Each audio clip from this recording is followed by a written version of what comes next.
topics and opinions expressed in the following show are solely those of the hosts and their guests and not those of W4CY Radio, its employees, or affiliates. We make no recommendations or endorsements for radio show programs, services, or products mentioned on air or on our web. No liability, explicit or implied, shall be extended to W4CY Radio or its employees or affiliates. Any questions or comments should be directed to those show hosts. Thank you for choosing W4CY Radio.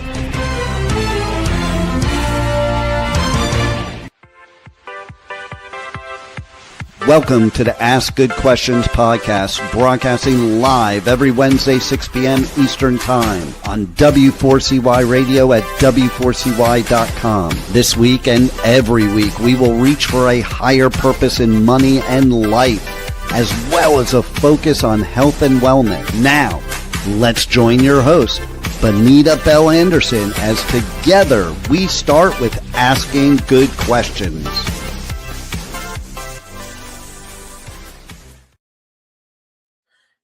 Welcome to the Ask Good Questions podcast. I am your host, Benita Bell-Andersen, and I am so happy that you have joined us today. We have got a fantastic show with a real pro in the personal development field that is just going to be a fascinating thing here for us.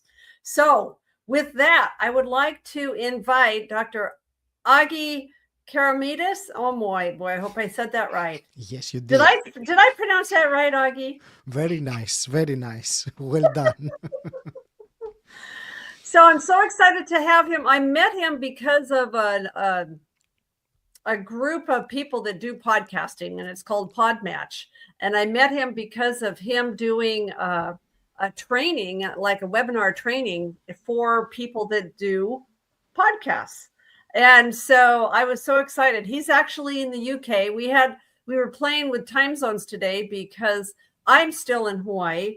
My engineer is in Florida and Agi is in the UK.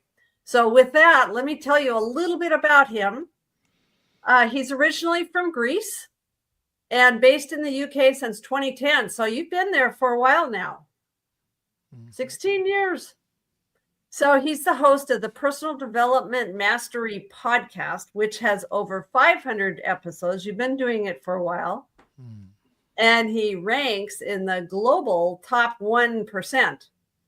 He's had the privilege of interviewing more than 300 thought leaders, including Brian Tracy and Mark Victor Hansen, who I have done a lot of things with, and Dr. John DeMartini, as well as inspiring individuals from all walks of life. Interesting random fact about him is he once guarded a wheelbarrow full of hot coals at a Tony Robbins event. I know, but I did the walking on hot coals at a Harvecker event one time back in the day.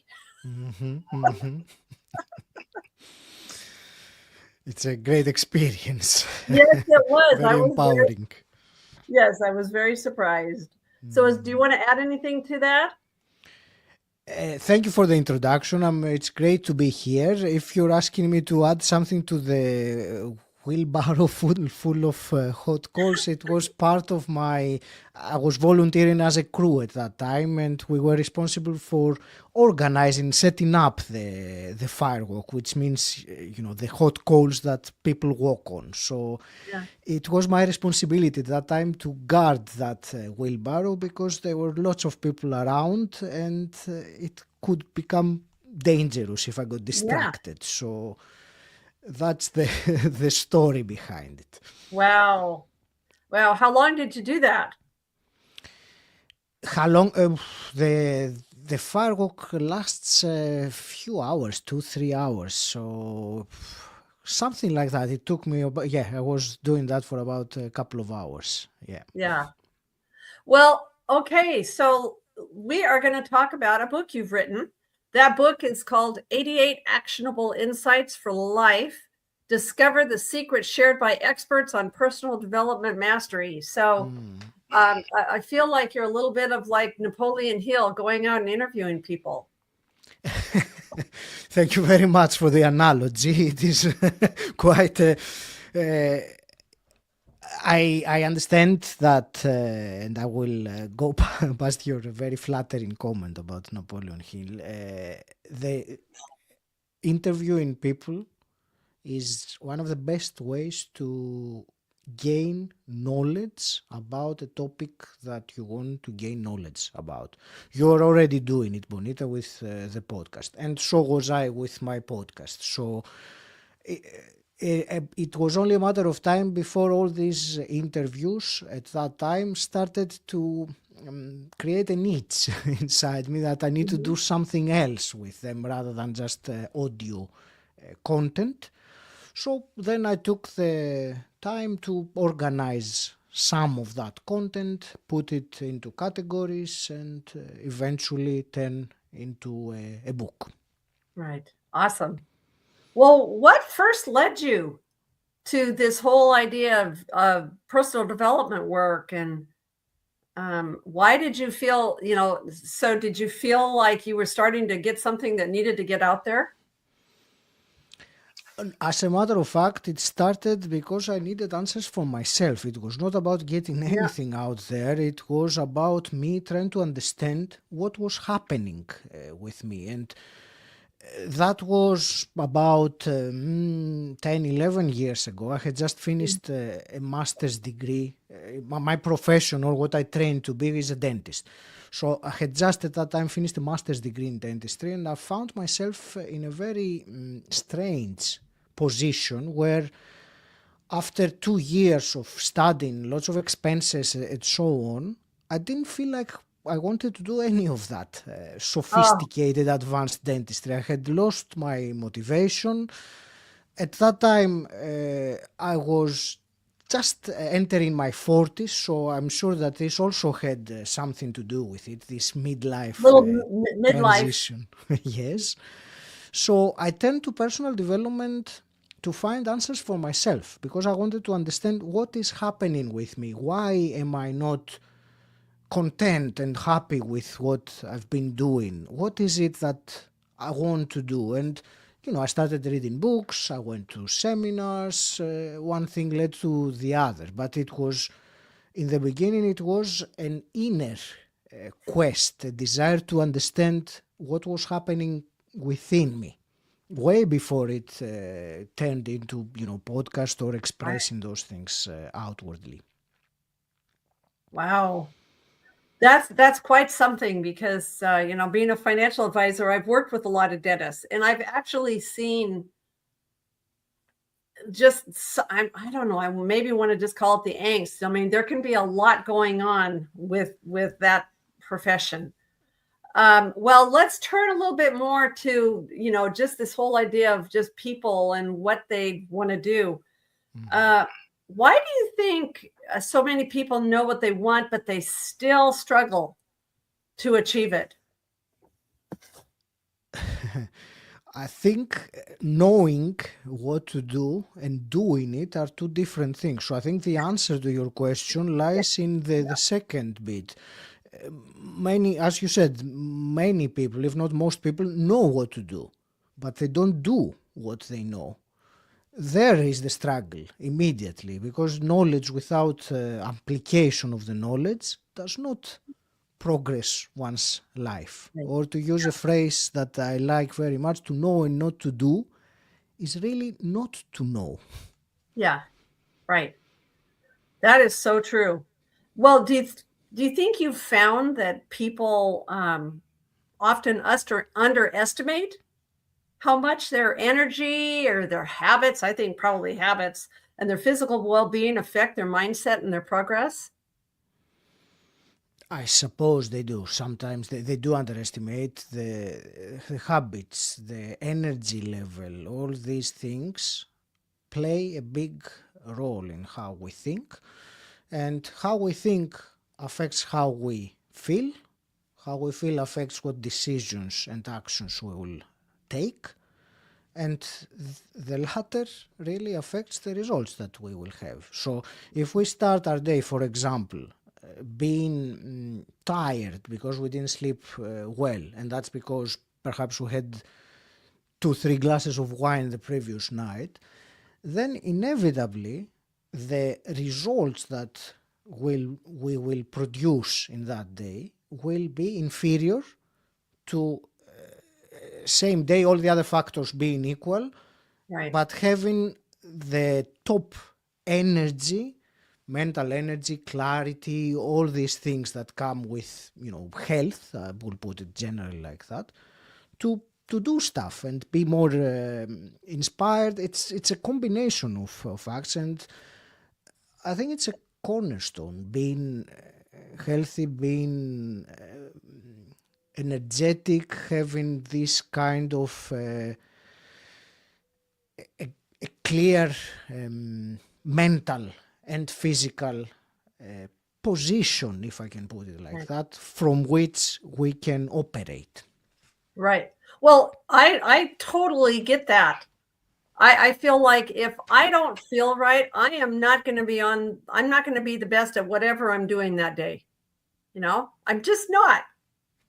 So there is actually, as I have been reading your book, I was completely drawn to chapter 8. And so that's where we're going to spend. We're already 11 minutes into our podcast here. And so, but we're going to spend most of the rest of the time on chapter 8 and those principles. Okay. So what is it really? And so the name, the chapter heading is Master Your Personal Development. What does it really mean to you, Agi, to master your personal development? It's a great question to start with, because my understanding of what this means has changed over the years. Initially, I thought that mastering personal development would be like mastering something external, like mastering a musical instrument or mastering a foreign language or something like that. In other words, reaching a stage or a level where your comprehension of and understanding and ability to practice that is at a superior level. What I realized after a point in my own journey, and that is my understanding up to now, is that the mastery of personal development is not a destination. It is not an end point. It is not something to be achieved as such. Yeah. Rather than that, it is a constant, continuous, perhaps rather than constant, a continuous art of improving ourselves, perfecting towards a vision that we want or we have set. It is not a destination, it is a journey, and that journey consists of every single day, really, every passing hour, I would even say, every moment that constitutes the journey. So mastering the personal development, our personal development, means breaking it down and mastering the day, mastering the hour, mastering the moment. Every moment. Right. Well, you kind of start that chapter with reprogramming your subconscious mind. I think that what you just said has a lot to do with reprogramming yourself so that you get going right. I think, in order to reprogram, as you say, there is, before we reach that level, we have to understand first what is happening and how our subconscious mind operates and how it influences, if not commands, but certainly influences everything that we do, all the decisions we make, all even the things that we speak, all those things are directed by the subconscious mind. And to the very large extent, this happens, well, as the word says, subconsciously. We are not aware of it in such a way. We think we are, and we think that we are being aware in, doing an action or saying a comment or whatever else it is. But more often than not, this is not the case. We are not aware of it. It happens automatically without the intervention of our conscious mind at that moment. So I think that is the fundamental level, what we need to understand before we even discuss about reprogramming it or anything like that. Right. Well, so let's start with that minimum morning routine. What's your minimum morning routine when you first wake up? What do you think?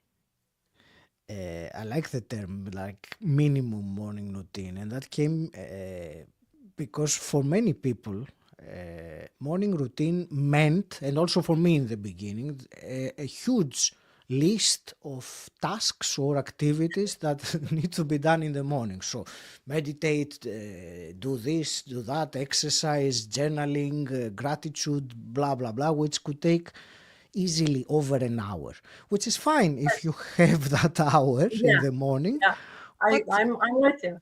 most people don't have the luxury, shall we say, of having 1 hour in the morning completely to themselves to do whatever they want. So a minimum routine, the concept of a minimum routine means for me that yes, I could do all these things and spend 1 hour, and actually sometimes I do. When I have the time, I do it. But often I don't have the time. So I do compress or eliminate some elements and only keep the bare essentials for that particular day. And if you were to ask me which are for me the bare essentials, one of them is meditation.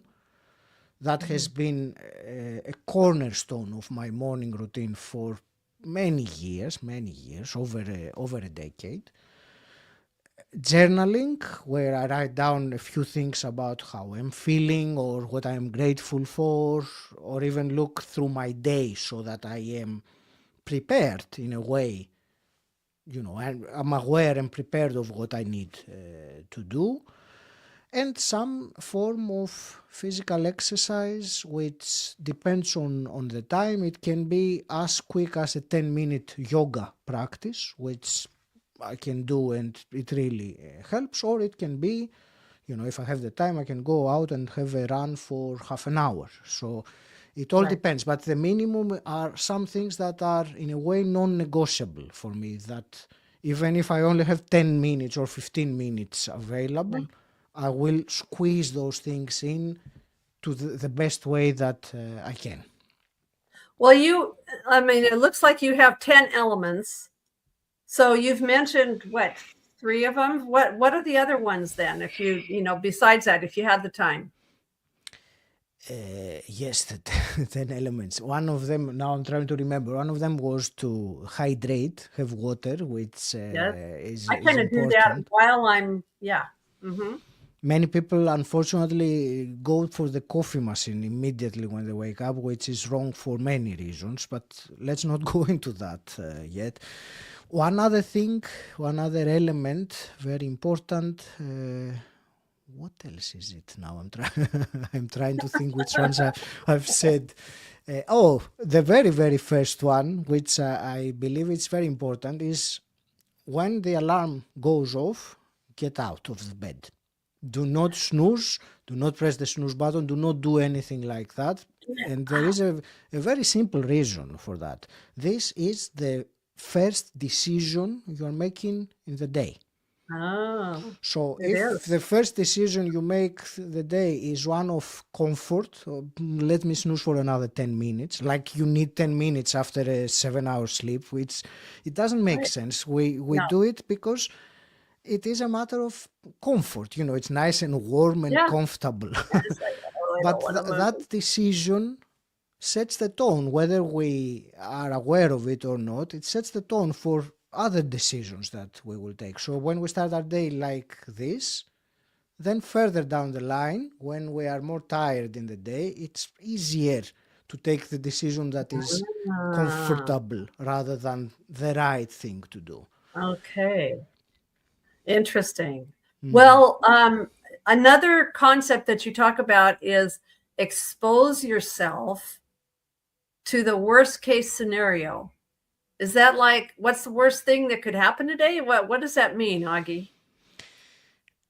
I remember that particular chapter from the book was from a guest that I had who was, he had a stutter And he was a TEDx speaker, which is, on many levels, this doesn't, and he was actually, he delivered the speech while having the stutter. And he was telling me that exposing himself to the worst case scenario, and I'm using him as an example because that's how I have written it in the book, was to actually speak to people that he didn't know and say, look, I have a stutter.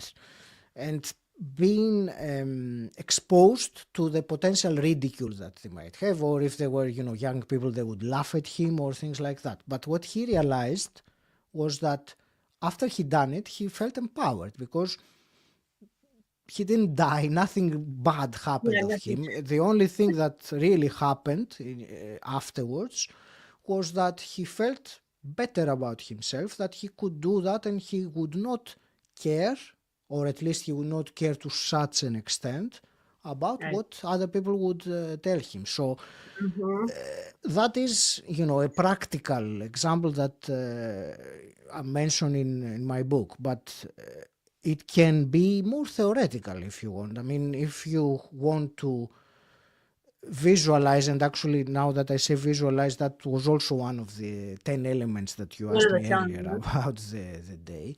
You could visualize the worst case scenario or something bad that might happen, and that is not, to attract it and make it happen.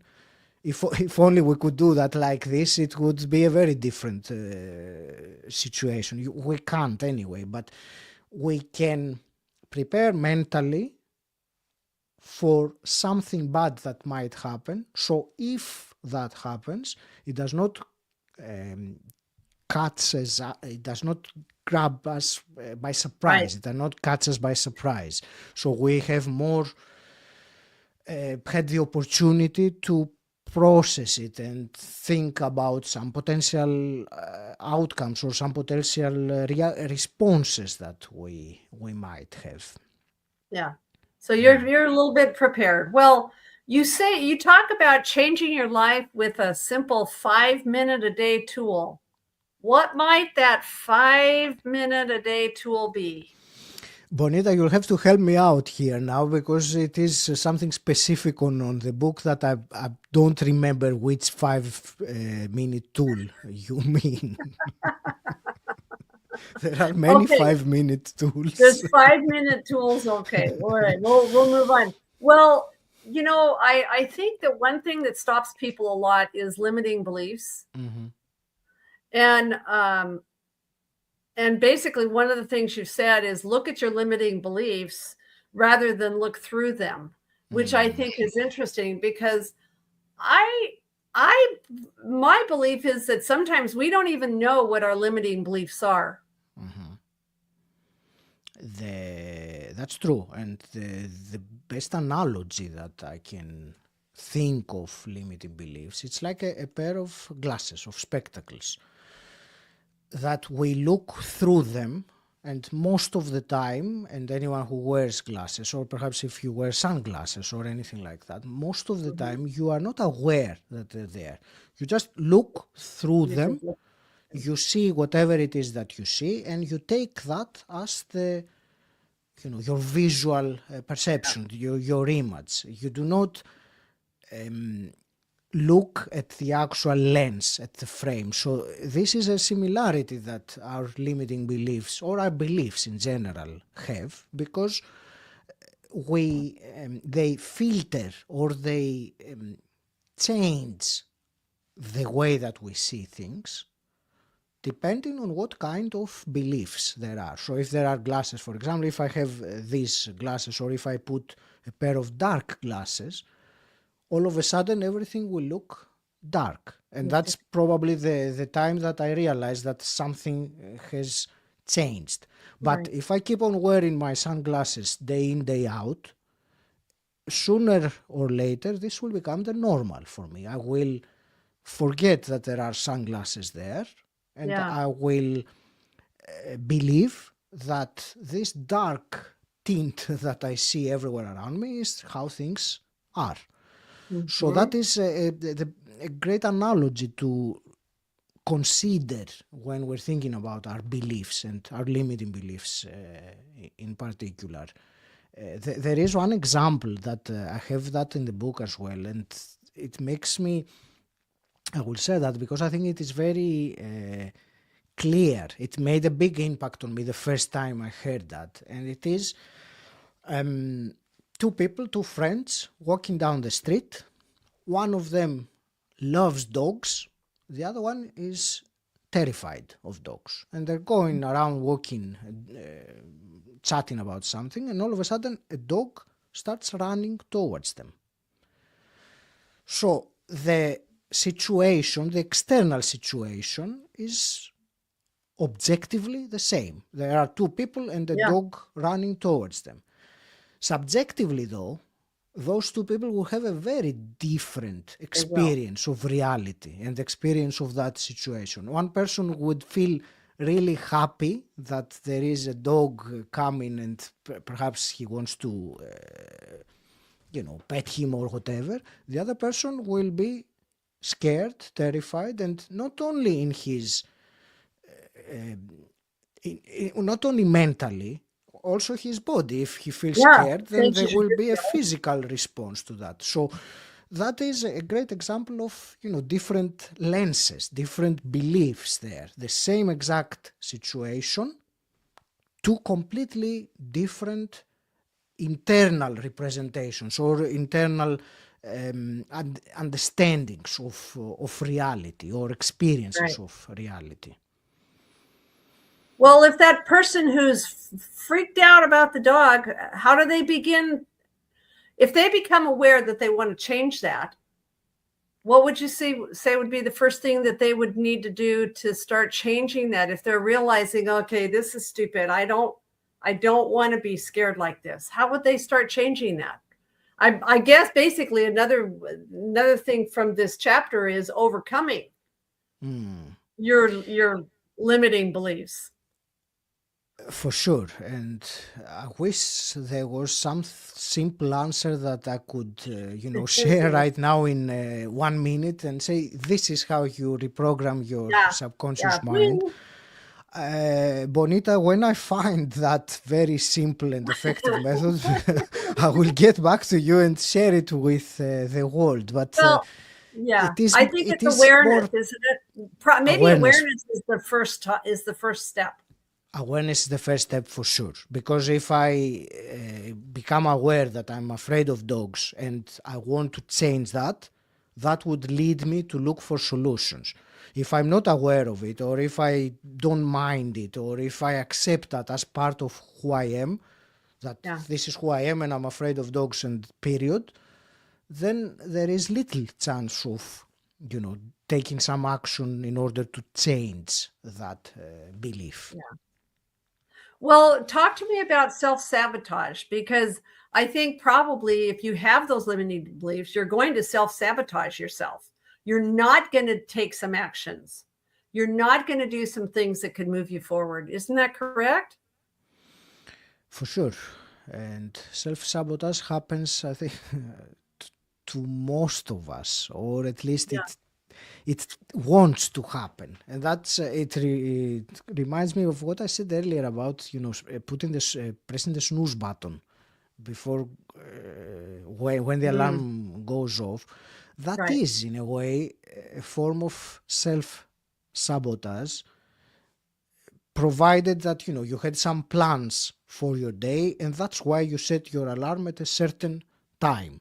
So you wanted to do it, but you are not doing it by snoozing. Therefore, you are self-sabotaging. And, with self-sabotage, what comes up now that you're asking me about this is a tendency to stay in our comfort zone one way or another, or a tendency to avoid doing something that will be uncomfortable or be fearful or be potentially, could be, it depends on what each person's limiting beliefs are that will be challenged or pushed. So the self-sabotaging is a very nice disguise. Because I'm saying disguise because we don't usually call it self-sabotage. So if we do something that prevents us from growing or taking some kind of action out of the comfort zone, we don't necessarily call it self-sabotage. We find our mind has a way of rationalizing it very well and giving us a great reasons, or it presents them as reasons, even though they're excuses really, but it presents us real solid reasons why what we chose to do is the right thing to do, and we won't be in trouble, and we can carry on. But when you look at it objectively, or perhaps when someone else helps you to see it objectively, because it is more difficult to be objective about ourselves. Well, so when we look at that from a different perspective, then we realize, yes, it is self-sabotage, because, I had the opportunity, for example, to go as a guest to a podcast like this, and I didn't. Right. At that time, you might have felt, and I don't know why I'm giving this example, but anyway, it is probably because we're both podcasters. But any similar situation where we avoid doing something that would challenge us in a way or another, and instead we do what is familiar, what is comfortable, what is not challenging us. Right. This is, in a simple form, the self-sabotage. I mean, it can go way much deeper than that, but I feel more prone to share this more subtle expression of self-sabotage rather than, something that is very clear, like, turning to heavy drinking. That is a different form of self-sabotage, which is more easy to observe, perhaps. But there are more subtle levels than that, that it would be useful to be aware of. Right. Well, I think there's a related concept, and that is something else you mentioned about noticing your autopilot response. I think that we can have an autopilot response towards avoiding discomfort, self-sabotaging, or if you feel like you want to move yourself forward, maybe your autopilot response is going to be, hey, I'm going to try that. So what's your feeling about this whole idea of an autopilot response?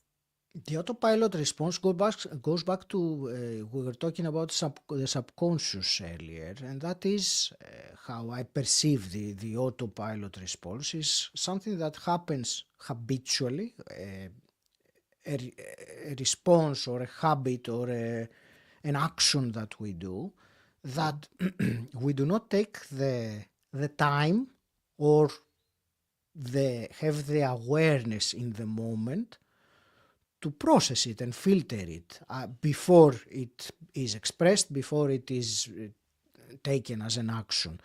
So I don't know if that answers your question. It's rather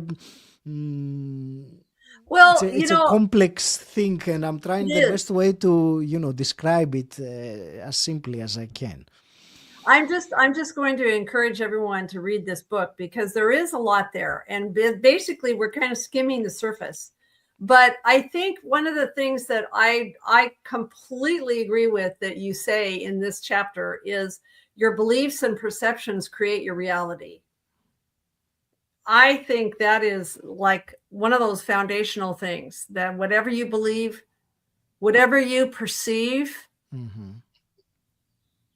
that's going to be your reality, right? It's that example with the dog again, isn't it? I mean, what you perceive. If you perceive that dogs are evil creatures that want to hurt you, and that you might have some really good reasons for doing that, because perhaps there is a dog bit you as a child and you keep on carrying that. But that is a clear example of how our perception and our beliefs determine our reality, or how we experience our reality, because reality is something completely individual to its person. It is not one objective reality. Our reality is very, very subjective. Right. Well, one of the I'm thinking about the whole thing with getting out of bed and getting your day started right.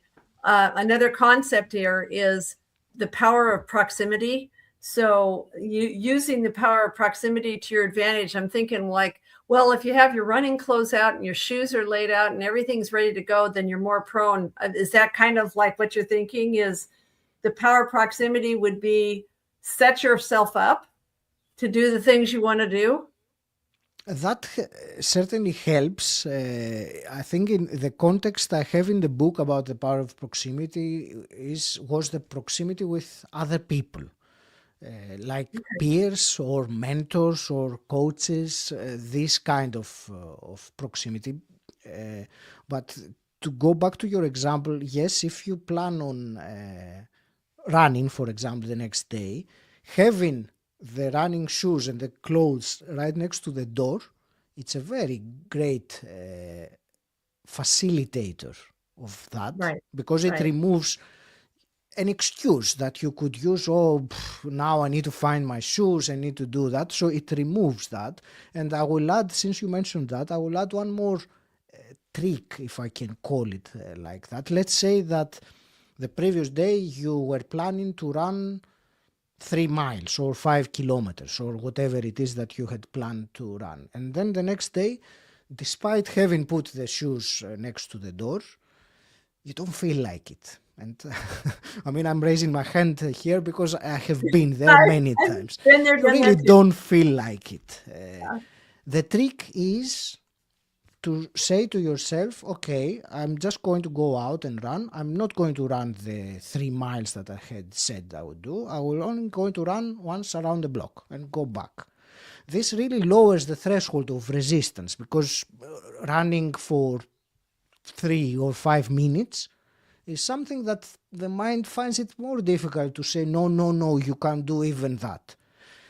And what happens from my experience usually is that once you are out and you have tricked your mind into, I'm just going to go for half a mile or whatever, then you find, because you start to feel good, you end up doing what you had said that you would do. Yeah, maybe I can But do you have more. to trick a little bit. Our mind tricks us all the time, so it's good to be able to trick it back with some techniques like this.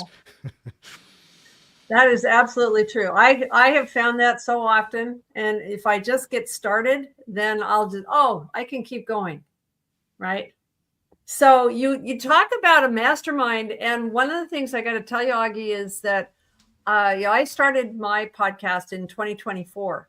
Mm-hmm. And before that, I had a limiting belief that, I can't do that. And then I actually had a mentor who said, why not you? And look at all the experience you have and all that. And so I just decided to start. And it's one of those things where I just kind of kept going one step at a time. Mm-hmm. And now the reason that I met you was because of the mastermind group that's within Podmatch and other people that are doing this sort of thing. Mm-hmm. So what has been your experience with mastermind groups?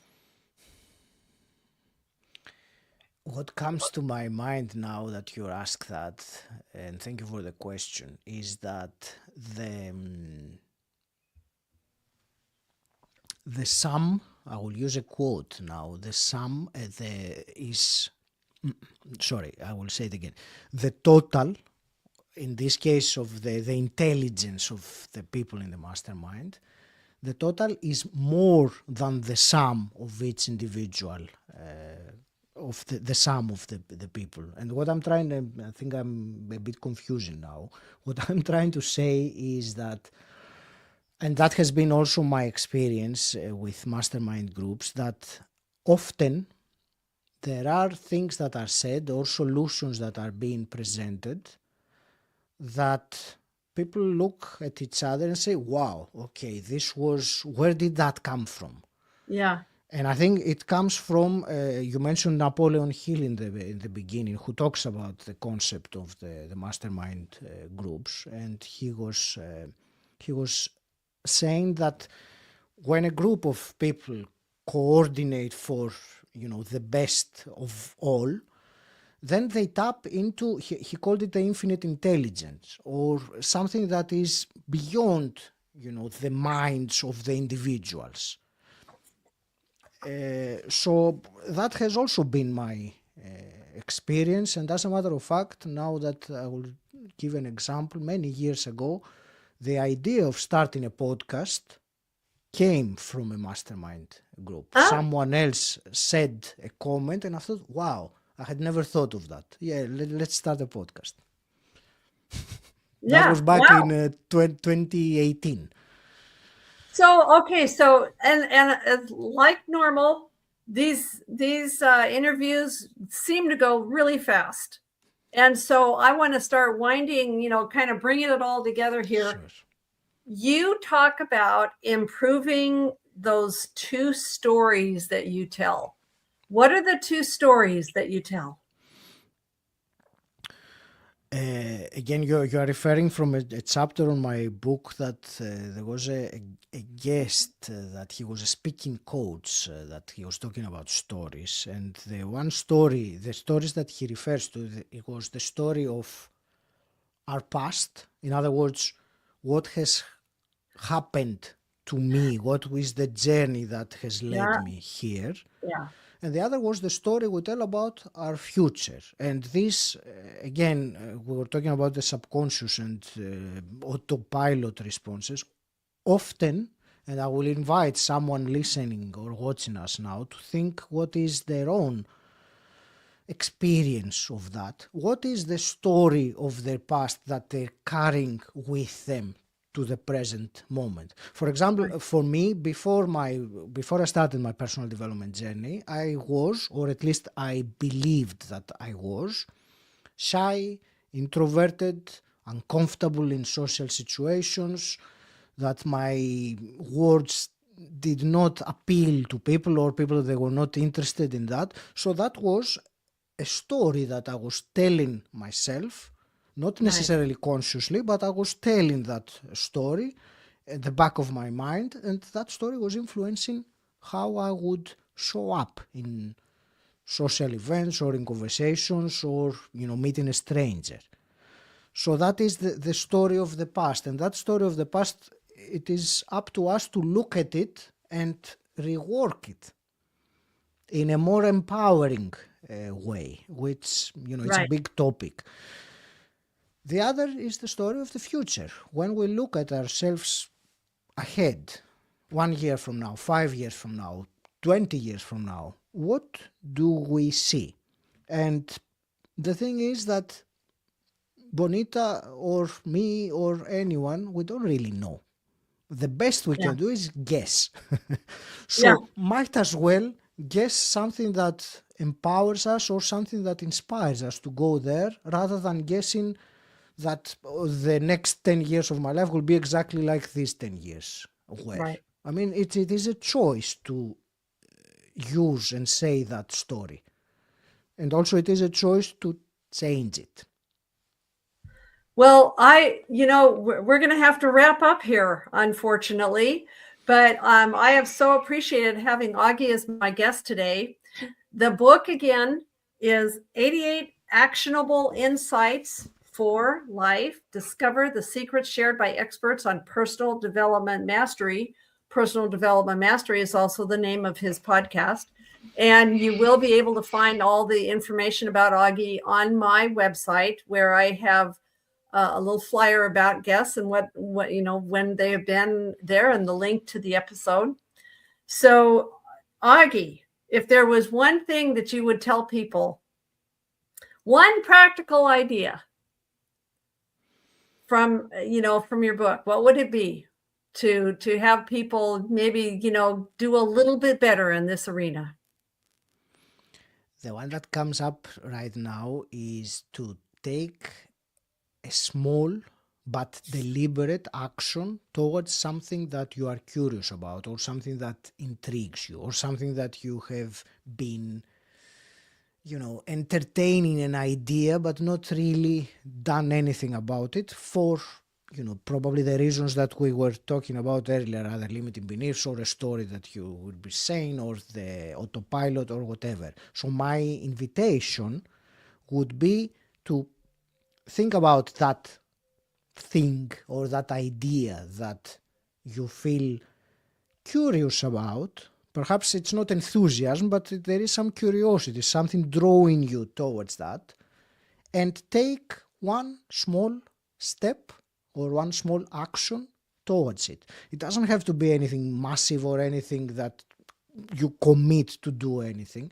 It can be as simple as picking up the phone and calling someone you know and asking them about it, or going into the web and researching about it. But take some kind of action towards it. Do it now if you can, or if you're not able because you're driving or something else, do it as soon as you have a chance, and see that this little action has the potential to bring another action and another after that, and so on. So that is my invitation. Take some small but deliberate action towards something that intrigues you or you are curious about. Awesome. The name of this podcast is Ask Good Questions, and I always try to do that, and I always try to leave people with something. So think about what Agi has said. Think about what small action you could take to move you down the road towards those things that you would most like to accomplish. And with that, Agi, thank you so much for being my guest today. I so appreciate you. And with that, we are finished for today. Thank you for joining our episode today on the Ask Good Questions podcast. We'll see you next time.